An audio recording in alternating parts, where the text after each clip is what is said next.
Hi, my name is Diane Bush. I'm a local artist. I've been in Vegas for about 24 years. I started out as a photographer.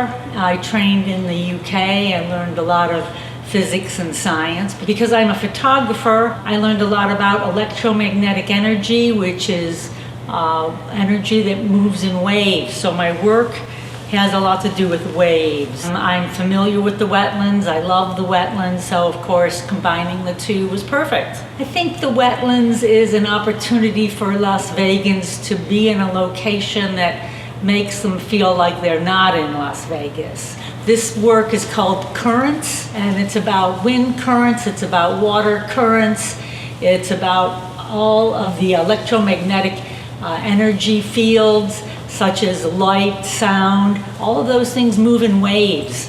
So that's what my work is about.